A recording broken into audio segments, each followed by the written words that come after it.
Assalamualaikum, dear students. Today we will start the second portion of the medicinal chemistry lab, that is all about the organic synthesis of different medicinal compounds.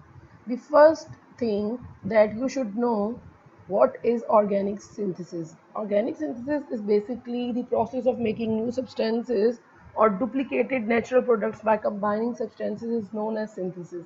Synthesis basically क्या है कि ऐसा process जिसमें आप new substances बना रहे हैं या फिर नेचुरली जो प्रोडक्ट्स अवेलेबल हैं आप उन्हीं की डुप्लीकेट कॉपीज़ बना रहे हैं, तो ये क्या है कि ऑर्गेनिक ये बेसिकली सिंथेसिस है।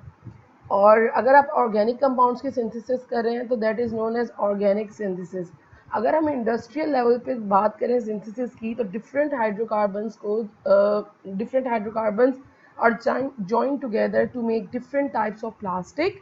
और अगर हम नेचर की बात करें तो नेचर में लाइक हमारे पास कार्बन डाइऑक्साइड और वाटर कंबाइन होते हैं in the presence of sun energy, और क्या प्रोड्यूस करते हैं, ग्लूकोज इन प्लांट। और ये प्रोसेस क्या कहलाता है, ये फोटोसिंथेसिस का प्रोसेस कहलाता है। अच्छा जी, बेसिकली ऑर्गेनिक सिंथेसिस क्यों की जाती है? ऑर्गेनिक सिंथेसिस का पर्पस ये है कि लाइक आपके पास कोई भी मेडिसिनल कंपाउंड है, आप उसे बल्क क्वांटिटी में जो है वो इजीली प्रोड्यूस कर सकते हैं।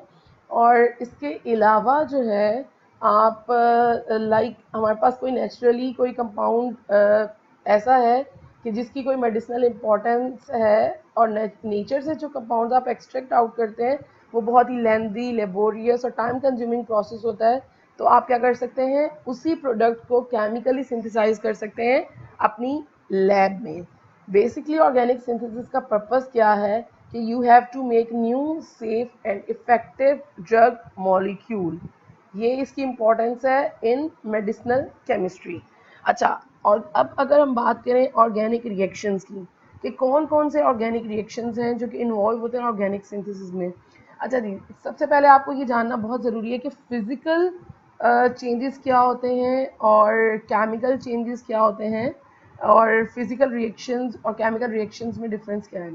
बेसिकली जो फिज़िकल चेंजेस हैं वो क्या करते हैं, कंपाउंड की स्टेट को चेंज कर देते हैं एक फॉर्म से दूसरी फॉर्म में। तो ये क्या कहलाते हैं, ये फिज़िकल चेंजेस कहलाते हैं।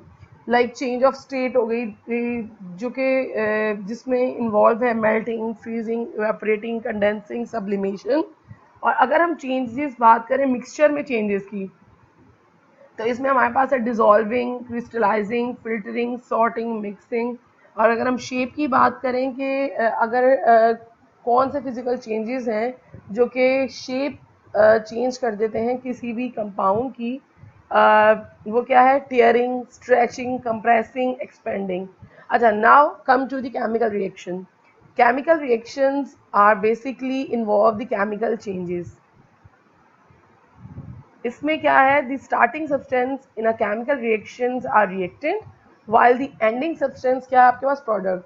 जो आपके पास स्टार्टिंग या इनिशियल सब्सटेंसेस इन्वॉल्व है केमिकल रिएक्शन, वो क्या कहलाएंगे, रिएक्टेंट्स। और reactants react with each other to make a product.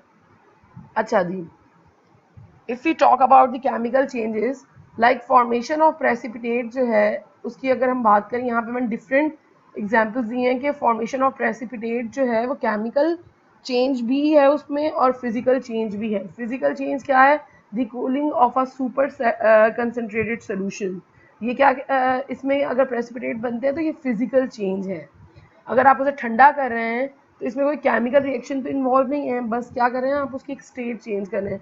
लेकिन फॉर्मेशन ऑफ प्रेसिपिटेट जो है वो केमिकल रिएक्शन में भी इन्वॉल्व है। लाइक लेड नाइट्रेट को अगर आप रिएक्ट करें पोटाशियम आयोडाइड के साथ, तो आपके पास क्या बनता है, lead iodide precipitate.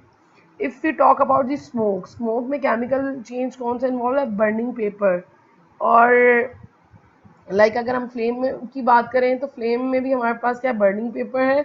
Light heat, इसमें भी हमारे पास कौन सा केमिकल चेंज इन्वॉल्व है, बर्निंग।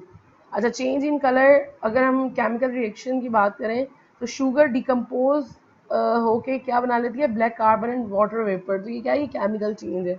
अच्छा जी, कॉमन टाइप ऑफ रिएक्शन जो कि ऑर्गेनिक केमिस्ट्री ऑर्गेनिक सिंथेसिस में इन्वॉल्व है, पहला जो रिएक्शन है वो है सिंथेसिस और addition. Synthesis means to put together or the combination or addition. इसमें क्या हो रहा होता है, टू या more reactants are combined together to make a new product and single product. This is known as synthesis, addition और combination reaction. Like इसमें example आपके पास the burning of hydrogen to form water, the oxidation of magnesium, the reaction of calcium oxide and water to form a calcium hydroxide. And then we have another example under the heading of addition reaction is formation of ammonia from nitrogen and hydrogen. अच्छा जी, next जो आपके पास chemical reaction है जो कि involve है organic synthesis में, decomposition. Decomposition का मतलब है डिकम्पोज होना या to fall apart means breaking down. इसमें क्या है कि सिंगल रिएक्टेंट ब्रेक डाउन हो रहा होगा दो या दो से ज़्यादा मॉइटीज़ में, तो ये क्या कहलाएगा, ये डिकम्पोजिशन रिएक्शन कहलाएगा. Like decomposition of water by an electric current, a reaction is also known as electrolysis. इसी तरह से mercury oxide can also decompose by heat और it generate the mercury and oxygen. अच्छा, then we have single replacement reaction. As a name indicate, इसमें क्या involve है, replacement. Single replacement का मतलब ये है कि सिंगल एलिमेंट रिप्लेस हो रहा है. ठीक है, जो फ्री एलिमेंट है वो क्या करेगा, वो लेस एक्टिव का एलिमेंट जो होगा कंपाउंड में उसकी क्या करेगा, जगह ले लेगा, leading to release the less active element. और आपके पास जो लेस एक्टिव एलिमेंट होगा वो फ्री हो जाएगा. लाइक यहाँ पे एग्जाम्पल है, when you put zinc metal into hydrochloric acid it fizzes hydrogen gas. The zinc has replaced the hydrogen and produce zinc chloride and hydrogen gas. यहाँ पे जो लेस रिएक्टिव एलिमेंट है वो हाइड्रोजन, हाइड्रोक्लोरिक एसिड में. तो जो ये zinc है ये क्या करेगा कि इसको रिप्लेस करेगा और आपके पास in order to make a zinc chloride as a product, और साथ में क्या होगी, हाइड्रोजन गैस लिबरेट होगी.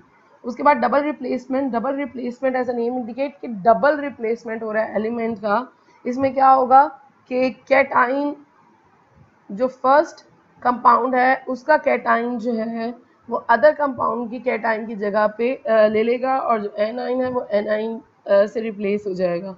ठीक है, reaction in which one ionic compound is added to an other ionic compound leading to the reaction of anion of one compound with the cation of other compound. As a result, precipitates, water or gas is formed is known as double replacement reaction. Double replacement reaction के result में हमेशा आपके पास क्या बनेगा, या तो precipitates बनेंगे, वाटर और गैस बनेगी. ठीक है, लाइक इस रिएक्शन में देखें formation of silver chloride precipitates हो रही है. कैसे हो रही है कि सोडियम क्लोराइड रिएक्ट कर रहा है सिल्वर नाइट्रेट के साथ.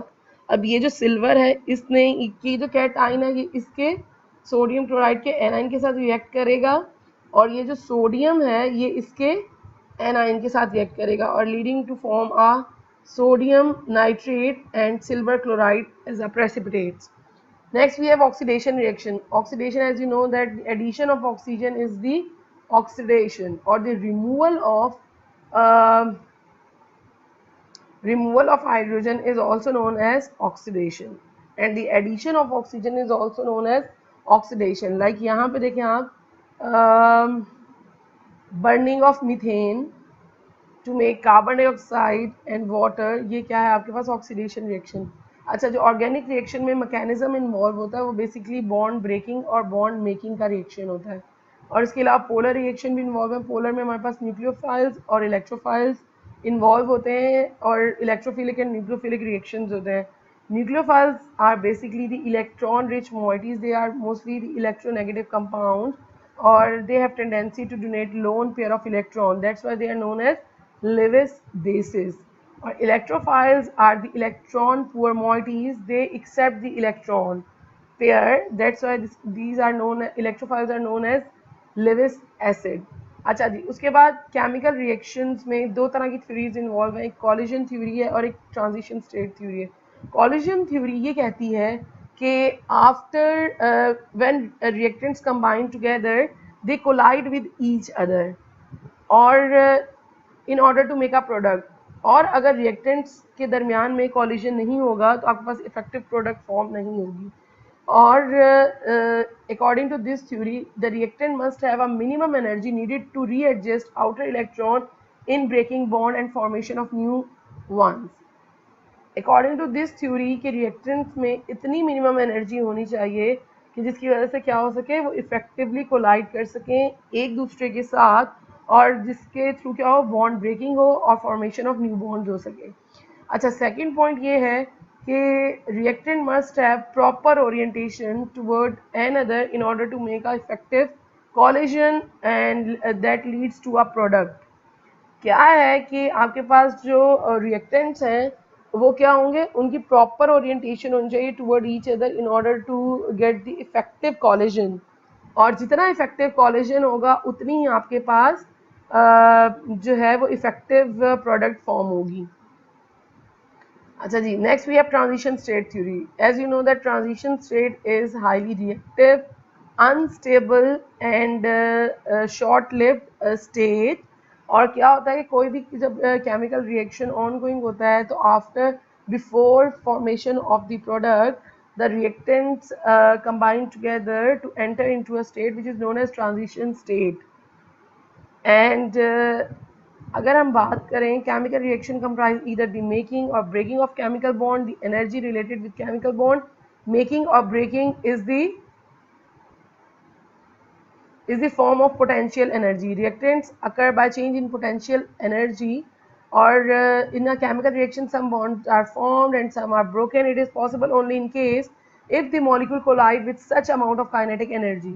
As I told you कि इसमें sufficient amount of kinetic energy होनी चाहिए in order to produce the effective collision।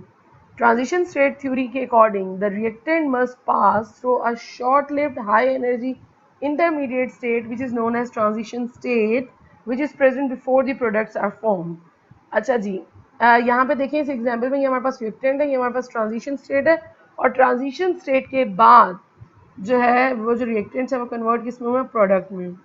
अच्छा जी, if we talk about the activation energy, what is activation energy? Activation energy is basically the kinetic energy that reaction molecule must have to allow them to reach the transition state।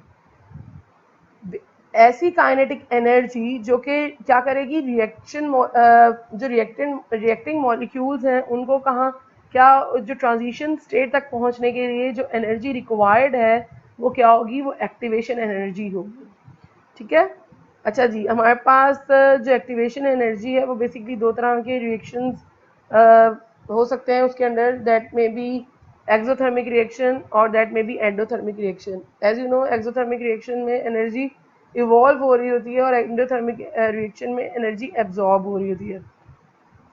Exothermic reactions जो है उनमें जो है वो बहुत ही कम activation energy required होगी, while endothermic reaction required more energy. क्यों? क्योंकि ऑलरेडी एक्सोथर्मिक रिएक्शन में तो एनर्जी रिलीज हो रही होती है तो उसमें एक्टिवेशन एनर्जी कम रिक्वायर्ड होगी, लेकिन एंडोथर्मिक रिएक्शन ऑलरेडी एनर्जी को एब्जॉर्ब कर रहा है, इसलिए जो एक्टिवेशन एनर्जी होगी वो हाई होगी। अच्छा, then come to the steps involved in the synthesis of organic compound. जब हम किसी भी ऑर्गेनिक कंपाउंड की सिंथेसिस करेंगे तो हमारे पास डिफरेंट स्टेप्स होंगे जिनके अंडर ऑर्गेनिक सिंथेसिस होगी। Number 1 weighing, number 2 mixing and stirring, number 3 heating under refluxing, number 4 filtration, number 5 drying and 6 is the confirmation of synthesize product. अच्छा जी, स्टेप 1 हमारे पास क्या है, वेइंग। वेइंग हम क्यों करते हैं? क्योंकि कोई भी आप अगर किसी भी ऑर्गेनिक कंपाउंड की सिंथेसिस करें, आप ऐसे ही उठा के हवा में कोई रिएक्टेंट्स नहीं ले लेंगे, अपनी मर्जी से नहीं लेंगे।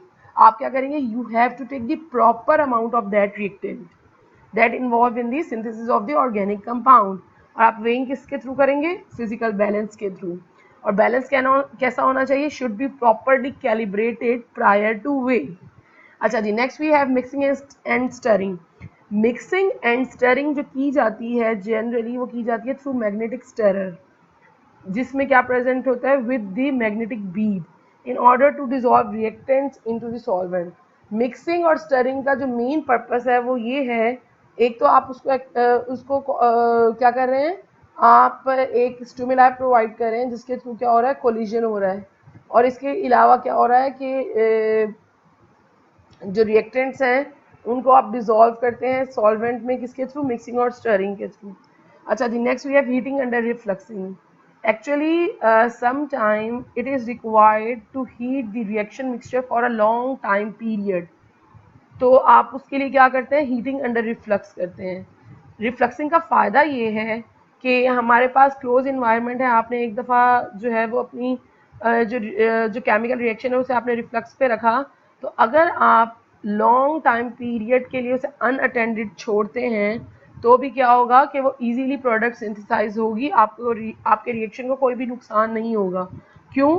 क्योंकि if it is required to heat the reaction mixture for the long period of time, तो आप क्या कर सकते हैं, आप उसको हीटिंग प्रोवाइड कर सकते हैं थ्रू रिफ्लक्सिंग। आप क्या करेंगे, proper temperature, particular temperature set कर देंगे और स्टरिंग ऑन कर देंगे, तो क्या होगा, रिफ्लक्सिंग होती रहेगी और क्या होगा, आपके का जो रिएक्शन है उस पर भी कोई इफेक्ट नहीं पड़ेगा। अच्छा, इसके अलावा एक फ़ायदा हीटिंग अंडर रिफ्लक्सिंग का ये भी है कि सॉल्वेंट इवेपोरेशन को जो है वो बचाया जा सकता है किसके थ्रू, रिफ्लक्सिंग के थ्रू। क्यों? क्योंकि रिफ्लक्सिंग में क्या होता है, हमारे पास एक क्लोज इन्वायरमेंट होता है, ठीक है, कंडेंसर होता है, कंडेंसर आपने अटैच किया हुआ है, कंडेंसर का जो इनलेट है वो टैप वाटर के साथ जो है वो अटैच है, और इसका जो आउटलेट है वो क्या करेगा, वो जो पानी उसमें सर्कुलेट हो रहा है कंडेंसर में, तो वो क्या करेगा, वो बाहर आ जाएगा। लेकिन हो क्या रहा होता है, बेसिकली जो मैकेनिज्म इन्वॉल्व होता है हीटिंग अंडर रिफ्लक्सिंग में, कंडेंसेशन एंड इसके अलावा इवेपोरेशन। क्या होगा, जो वेपर्स इवेपोरेट हो रहे होंगे आपके सॉल्वेंट के, क्या होगा, क्लोज इन्वायरमेंट है, क्लोज इन्वायरमेंट में क्या होगा कि वो जो सॉल्वेंट के वेपर्स हैं वो टकराएंगे किसके साथ, नेक के साथ, आपकी जो वेसल है उसके नेक के साथ टकराएंगे। अब क्या होगा, आपने कंडेंसर में डाला हुआ है पानी, आप एक मीडियम प्रोवाइड कर रहे हैं पानी, तो पानी क्या करेगा, उन वेपर्स को ठंडा करेगा, उन वेपर्स को ठंडा करेगा, तो वो जो वेपर्स होंगे वो क्या करेंगे, वो वापस उसी फ्लास्क में चले जाएंगे और इस तरह से आप क्या प्रिवेंट कर सकते हैं, सॉल्वेंट एवापोरेशन। अच्छा जी, रिफ्लक्स एपरेटस में क्या क्या होता है, हमारे पास कंडेंसर होता है जो कि अटैच होता है फ्लास्क के साथ, और cold water circulated to condense escaping vapours. इसके अलावा जो है आप बॉइलिंग स्टोन्स जो हैं वो डालते हैं ताकि जो बम्पिंग ऑफ सॉल्वेंट है उसको प्रिवेंट किया जा सके।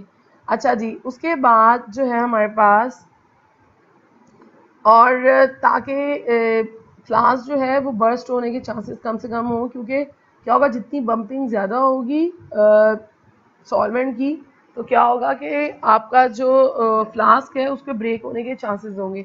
तो इसलिए आप क्या करेंगे, आप ब्रोकन कैपिलरीज डाल सकते हैं, इसके अलावा आप स्टोन्स ऐड कर सकते हैं, तो उससे क्या होगा कि जो बम्पिंग है सॉल्वेंट की उसको प्रिवेंट किया जा सकता है।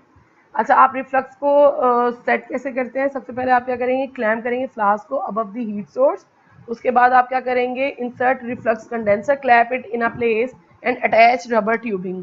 थर्ड स्टेप क्या होगा, टर्न ऑन करेंगे, एडजस्ट करेंगे वाटर फ्लो को। फोर्थ क्या होगा कि आफ्टर रिफ्लक्सिंग आप क्या करेंगे, रिमूव करेंगे कंडेंसर को, सॉरी, टर्न ऑन करेंगे, एडजस्ट किया वाटर फ्लो को, अब क्या किया, रिमूव किया कंडेंसर को, ऐड किए reactant, solvent and boiling stone. उसके बाद आप क्या करेंगे, commence heating, adjust heating until a gentle boiling is obtained. ठीक है, आप एक पर्टिकुलर टेम्परेचर पे सेट कर देंगे और ताकि जो हीटिंग है वो आपके पास यूनिफॉर्म हीटिंग हो। इसके अलावा reflux under heating under reflux का फ़ायदा ये है कि इसके थ्रू आप अपने प्रोडक्ट की यील्ड को भी इम्प्रूव कर सकते हैं। अच्छा जी, आफ्टर रिफ्लक्स क्या करेंगे, आप लेफ्ट जैक को रिमूव करेंगे, बिलो करेंगे, रिमूव करेंगे हीट सोर्स को, कूल करेंगे फ्लास्क को, ट्रांसफ़र करेंगे कंडेंस को टू एप्रोप्रिएट फ्लास्क, और क्या करेंगे, आप डिसअसेंबल कर देंगे अपरेटस को और अच्छी तरह से वॉश करके इसको वापस रख देंगे। नेक्स्ट स्टेप वी हैव, अब आपके पास आपकी प्रोडक्ट सिंथेसाइज हो गई है, अब आपने क्या करना है, आपने उसको फिल्टर करना है।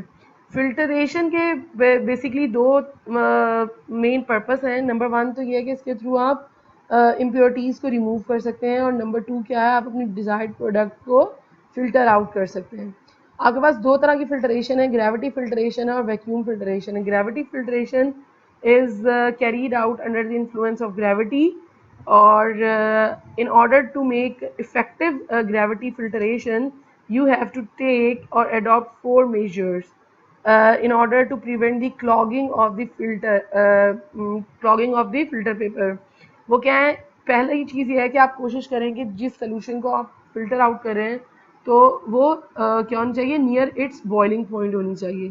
सेकेंड क्या, preheat the funnel by pouring the hot solvent through it before the actual filtration. Before the actual filtration आप क्या करेंगे, उस फनल को प्री हीट करेंगे ताकि इजीली जो सॉल्वेंट है वो पोर हो सके इसमें। इसके अलावा keep the filtration in the receiver hot enough to continue boiling slightly by keeping it on steam bath or hot plate. Next we have, it is useful to accelerate the filtration by using fluted filter paper. आप gravity filtration को accelerate कर सकते हैं through fluted filter paper. अच्छा जी, उसके बाद आप यहाँ पे देखें, यहाँ पे आपके पास apparatus दिया हुआ है gravity filtration का. ये जो gravity filtration assembly है ये कुछ इस तरह से दिखेगी. यहाँ पे आपके पास beaker होगा, ये clamp stand है, और इसके बाद क्या है कि आपने funnel रखी हुई है. funnel में आपने filter paper की filter cone बना के इसको रखा हुआ है. उसके बाद यहाँ पे आपने ग्लास रॉड ली है. ग्लास रॉड इसलिए ताकि इस ग्लास रॉड के थ्रू आप इसको पोर करेंगे, एक यूनिफॉर्मिटी के साथ आपका जो मिक्सचर है वो क्या हो, पोर हो. और इसके अलावा ये वो मिक्सचर है जिसमें आपके पास क्या आपकी डिजायर्ड प्रोडक्ट है विद दी सॉल्वेंट. तो in order to evaporate that solvent आप क्या यूज़ करेंगे, ग्रेविटी फिल्ट्रेशन करेंगे ताकि आपके पास जो सॉलिड रेजिड्यूज हैं वो सेपरेट आउट हो सकें. अच्छा जी, वैक्यूम फिल्ट्रेशन क्या होती है, under the influence of pressure. और इसमें क्या करेंगे, आप कोई ना कोई सोर्स अटैच करेंगे जो कि वैक्यूम प्रोवाइड कर रहा होगा, ठीक है. और ये जो वैक्यूम फिल्ट्रेशन है is more effective than the gravity filtration और it takes place within minutes और सेकेंड्स. ये जो है ये इफेक्टिव वे ऑफ फिल्ट्रेशन का, अगर ग्रेविटी फिल्ट्रेशन में आपके पास 1 आवर कंज्यूम हो रहा है तो वैक्यूम फिल्ट्रेशन में 10 मिनट्स कंज्यूम होंगे और आपका जो प्रोडक्ट है वो कम्प्लीटली क्या होगी, फिल्टर आउट हो जाएगी, ठीक है. इसका अपरेटस किस तरह से दिखता है, यहाँ पे आपके पास वैक्यूम फिल्ट्रेशन असेंबली दी हुई है. यहाँ पे क्लैंप है, ये स्टैंड है, यहाँ पे बकनर फनल जनरली हम यूज़ करते हैं और इसमें सर्कल फॉर्म में फिल्टर पेपर को यूज़ करते हैं, ठीक है. और यहाँ पे रबर गैस्केट है, ये वैक्यूम ट्यूबिंग है और यहाँ पे क्या है कि ये किसी भी वैक्यूम सोर्स के साथ अटैच होगी. अच्छा जी, नेक्स्ट वी है filter paper. What are filter paper. Filter paper जो है बेसिकली यूज़ किया जाता है फॉर द फिल्ट्रेशन. और इसमें आपके पास फाइन, मीडियम, कोर्स, पोरोसिटी, यानी कि इसके 3 तरह के स्टेजेस हैं जो कि फिल्टर पेपर है. दैट में be fine pores, medium pores और कोर्स पोर्स. अच्छा, जो पेपर विद फाइन पोरोसिटी होगा ये क्या करेगा, वो वेरी फाइन सॉलिड पार्टिकल्स को जो है वो फिल्टर करेगा, but gives very slow filtration rate. लेकिन इसका जो फिल्ट्रेशन रेट है वो बहुत स्लो है. In case of coarse paper there will be increase rate of filtration but does not catch all particle. इसमें क्या हो रहा था कि तमाम पार्टिकल्स को कैच करेगा लेकिन फिल्ट्रेशन स्लो होगी. इसमें क्या है, फिल्ट्रेशन तो इफेक्टिव है लेकिन ये तमाम जो पार्टिकल्स हैं उनको कैच नहीं कर पाएगा. अच्छा जी, उसके बाद दो the speed of filter paper is the amount of time it proceed a liquid draining from the filter. जो स्पीड ऑफ फिल्टर पेपर हम बात करें वो बेसिकली क्या है कि वो बेसिकली टाइम है जिसके थ्रू क्या होगा, जो लिक्विड है वो ड्रेन आउट हो जाएगा फिल्ट्रेशन के थ्रू. अच्छा जी, उसके बाद हमारे पास फिल्टर कोन्स है. Filter cones are generally use in gravity filtration और इसमें जो फिल्टर कोन्स बनाई जाती हैं वो फिल्टर पेपर के थ्रू ही बनाई जाती हैं. यहाँ पे मैंने स्टेप्स दिखाए हैं कि आप किस तरह से इसको फिल्टर पेपर को फिल्टर कोन में कन्वर्ट कर सकते हैं. आप पहले उसको अपने फर्स्ट फोल्ड करेंगे, देन सेकंड फोल्ड करेंगे, then open to make a cone. अच्छा जी, what is fluted filter paper. Fluted filter paper is generally used to accelerate the gravity filtration. इसमें क्या होगा, बेसिकली ग्रूव्स बनी होंगी. जो ग्रूव्स बनी होंगी वो क्या करेंगी, सरफेस एरिया को बढ़ा देंगी और जब वो सरफेस एरिया को बढ़ाएंगी तो फिल्ट्रेशन क्या होगी, इफेक्टिव होगी. अच्छा जी, the fluted filter paper is responsible to increase the filtration speed in 2 ways. पहला वे क्या है कि ये क्या करेगा, सरफेस एरिया को बढ़ा देगा. और सेकेंड क्या है कि by allowing air entrance in the flask along with its sides to allow rapid pressure equalization. यहाँ पे आपके पास प्रोसीजर है फ्लूटेड फिल्टर पेपर की प्रिपरेशन का. उसके बाद फिल्टर एड्स. फिल्टर पेपर्स हम यूज़ करते हैं, सिर्फ फिल्टर एड्स भी यूज़ करते हैं जब फाइन पार्टिकल्स हों that are either pass through a filter paper और क्लॉग इट कम्प्लीटली. तो हम क्या करते हैं, हम ऐसी फिल्ट्रेशन को स्टॉप कर देते हैं और क्या यूज़ करते हैं, फिल्टर एड यूज़ करते हैं. और filter aid or saline is also known as diatomaceous earth because of finely divided inner material derived from microscopic shells of dead diatoms. ये बेसिकली जो diatomaceous earth है ये कहाँ से आप ऑब्टेन करते हैं, ये बेसिकली ड्राइव हुए हैं microscopic shells of dead diatoms से, ठीक है. और इसकी स्लरी बना के बेसिकली इसको यूज़ किया जाता है. अच्छा जी, उसके बाद फिल्ट्रेशन के बाद जो नेक्स्ट स्टेप है वो ड्राइंग था. आप अपनी क्या करेंगे, सिंथेसाइज प्रोडक्ट को अब ड्राई करेंगे. ड्राई किस में करेंगे, डेसिकेटर में over the bed of silica beads, anhydrous silica beads जो हैं वो आप यूज़ करेंगे। एनहाइड्रस सिलिका बीड्स जो हैं दे आर डार्क ब्लू और purple in colour, while the hydrous जो सिलिका बीड्स हैं वो they are of pink colour. They get यानी कि क्या होता है कि आपके पास जो आपके पास सिलिका बीड्स हैं अगर तो वो मॉइस्चर एब्जॉर्ब करती हैं तो उसमें क्या होगा, ये पिंक कलर में कन्वर्ट हो जाएंगी। और जो एनहाइड्रस फॉर्म होगी जो हम डेसिकेटर में डालेंगे सिलिका बीड्स की, वो कैसी होगी, वो डार्क ब्लू या पर्पल कलर की होगी। ठीक है, अच्छा जी। Silica beads are basically use as desiccant. और डेसिकेटर हमारे पास एक एपरेटस है जिसमें हम क्या करते हैं, अपनी जो सिंथेसाइज प्रोडक्ट है उसको क्या करेंगे, उसको ड्राई करेंगे। और क्या होगा कि जो इम्प्योरिटीज़ हैं ताकि वो उसमें एंटर ना हो सकें, अगर हम ऐसे ही ओपन एयर में अपनी प्रोडक्ट को ड्राई करेंगे तो इट मे बी चांस कि आपके पास इम्प्योरिटीज़ एंटर हो सके प्रोडक्ट में। अच्छा, after the drying the next step is the confirmation of synthesize product. आपने प्रोडक्ट सिंथेसाइज कर लिया, अब आप उसकी कन्फर्मेशन किसके थ्रू करेंगे, by TLC and melting point. और spectral studies are also carried out to confirm the synthesis of product. अच्छा जी, अब TLC और मेल्टिंग पॉइंट के थ्रू कैसे कन्फर्मेशन होती है सिंथेसाइज प्रोडक्ट की। अगर आपके पास शार्प मेल्टिंग पॉइंट आ रहा है अपनी सिंथेसाइज प्रोडक्ट का, तो ये क्या होगा, ये इसका मतलब है कि प्रोडक्ट आपके पास प्योर है। और अगर आप कोई रिपोर्टेड कंपाउंड बना रहे हैं जो कि ऑलरेडी रिपोर्टेड है, तो आप उसका मेल्टिंग पॉइंट चेक कर सकते हैं कि लाइक एसिटाइल सल्फ्यूरिक एसिड का रिपोर्टेड मेल्टिंग पॉइंट ये है और हमने जो ऑब्जर्व किया है वो ये है। तो उसमें उससे आपको पता चलेगा कि उसमें इम्प्योरिटीज़ तो प्रेजेंट नहीं है। अगर शार्प मेल्टिंग पॉइंट नहीं है और प्रोडक्ट डिकम्पोज हो रही है, इसका मतलब है कि वो इम्प्योर है। और इसके अलावा आप क्या करेंगे, मेल्टिंग पॉइंट से कंपेयर करेंगे कि क्या रिपोर्टेड मेल्टिंग पॉइंट जो है हमारा, वही मेल्टिंग पॉइंट हमारे सिंथेसाइज प्रोडक्ट का आ रहा है या नहीं आ रहा।